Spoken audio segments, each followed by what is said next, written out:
Alors maintenant on va voir comment créer une composition et comment ça se goupille. Alors moi je suis reparti avec un After Effects tout neuf. Faites de même si vous en avez envie, je vous le conseille.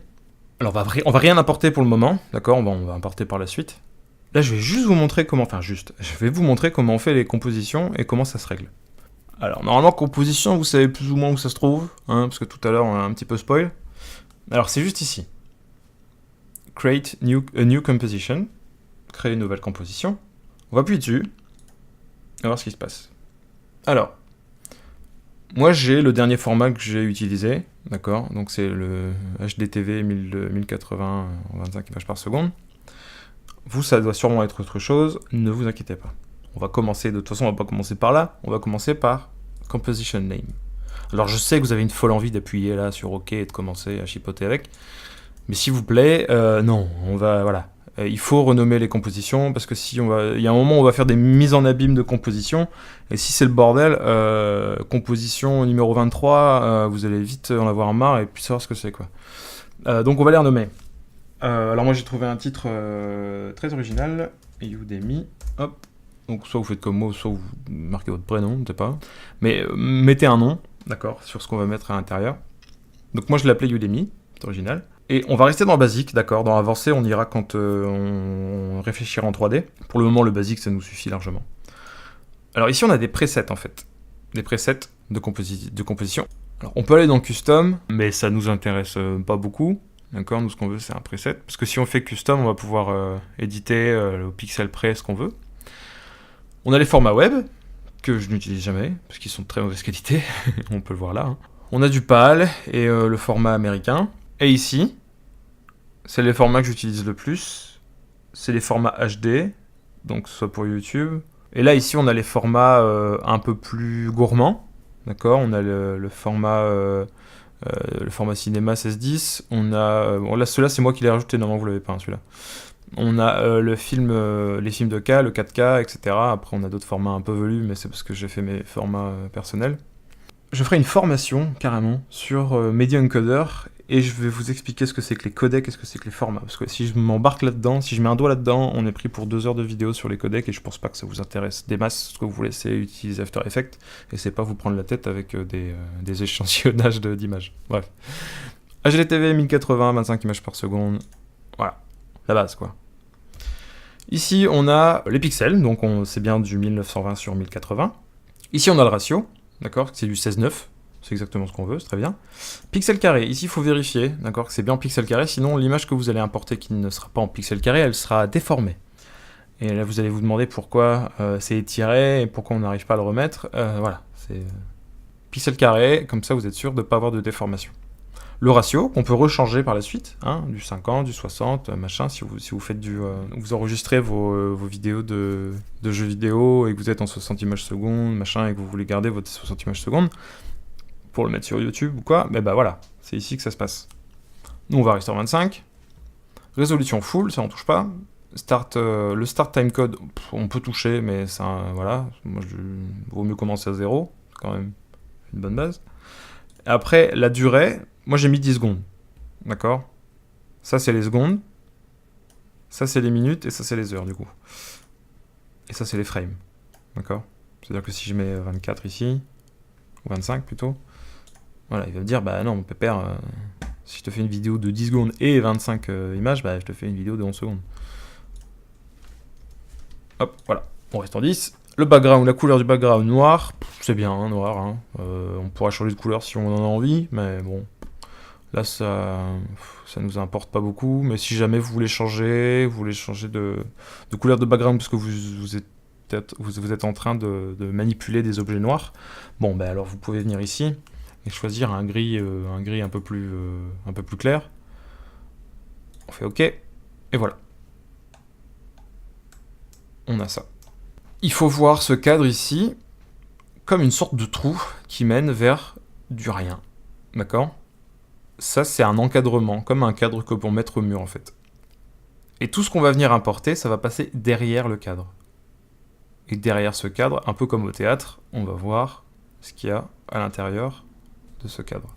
Pour retourner dans la composition qu'on vient de trifouiller, on peut faire CTRL plus K, CTRL K. Et si on fait CTRL K, on nous remet exactement ce qu'on a fait. Pour aller chipoter, pour aller mettre par exemple les coups de pépère, c'était pas 10 secondes, je me suis trompé, c'était 20 secondes. Et au final, le framerate, en fait, c'est plutôt 24. On lui dit OK, et voilà. Il nous a fait les transformations.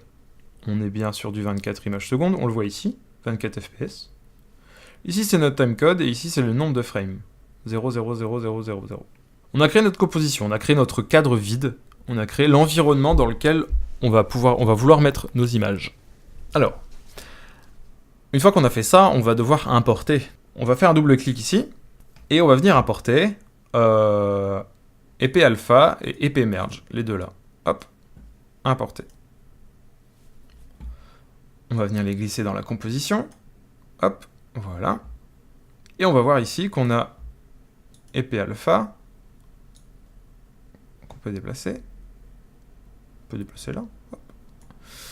Et EP merge, qu'on va venir déplacer ici. Voilà. On va les mettre tous les deux à l'extérieur. Voilà, génial.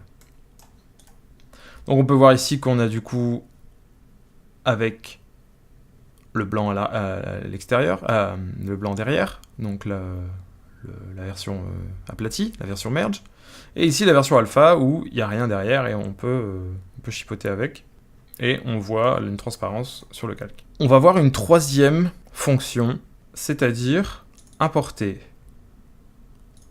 l'épée source. Moi ce que je veux, c'est une composition où on restreint la taille du layer à la taille du calque qui est dans Photoshop. On va merge les layers style. On dit OK. Si on double-clique, ça va faire comme tout à l'heure.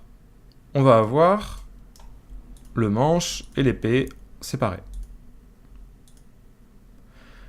Je veux mettre épée source au sein de ma composition en 16/9. Je viens ici, je reste appuyé en cliquant, je clique et je reste appuyé, et je vais descendre pour le mettre au-dessus. Je lâche, je vais prendre le calque, je descends, et en fait, vous allez voir que ça se comporte comme un calque. Comme épée alpha, en fait. Ils se ressemblent un peu tous les deux.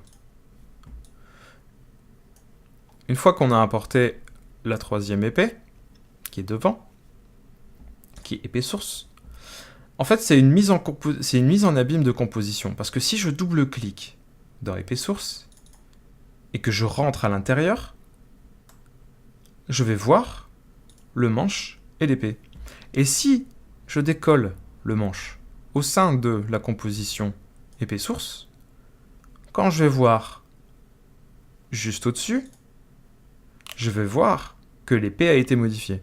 Ce qui veut dire que tout ce qui sera ici, visuellement, sera retransmis et affecté ici. Du coup, par la suite, on va voir que si on fait une animation ici, ça sera animé aussi. Ça peut nous éviter d'avoir énormément de clés et beaucoup d'animations ici, et que ce soit pas gérable. Que ce soit beaucoup trop volumineux et compliqué à faire.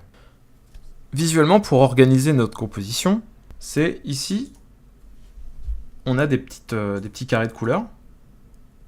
Et en fait, on va pouvoir colorier. Peut-être vert, c'est bien vert. Les calques. Et du coup, ce qu'on va voir, c'est que si on sélectionne le rouge, hop, le cadre autour sera rouge de notre calque, ça peut nous permettre de les différencier un peu plus facilement. Ici, on a l'œil qui va nous permettre d'effacer visuellement seulement l'un des calques.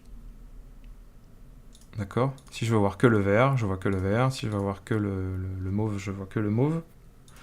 Si je veux voir que le source, je vois que le source, le rouge. On va tous les activer. Imaginez que vous en ayez beaucoup plus. Vous n'allez pas tout désactiver pour ne voir qu'un seul élément. On a le petit point ici, et si on a le petit point, ça va faire l'inverse, ça veut dire que ça va nous montrer juste celui-là. On peut en ajouter plusieurs, on peut le désactiver. mais ça va nous montrer juste celui qu'on a sélectionné avec le point. Ici, juste à côté, on peut les bloquer. Ça peut servir si, imaginons que ces deux calques-là, donc EP merge et EP alpha, on les a placés, on ne veut plus qu'ils bougent. On doit juste animer l'épée rouge, d'accord, l'épée source. Eh bien, ça sera beaucoup plus facile. Ça nous évitera de sélectionner sans le faire exprès ici, ou de sélectionner sans le faire exprès ici. On est sûr qu'on cliquera sur le bon, celui qu'on a sélectionné, celui qu'on n'a pas bloqué ici.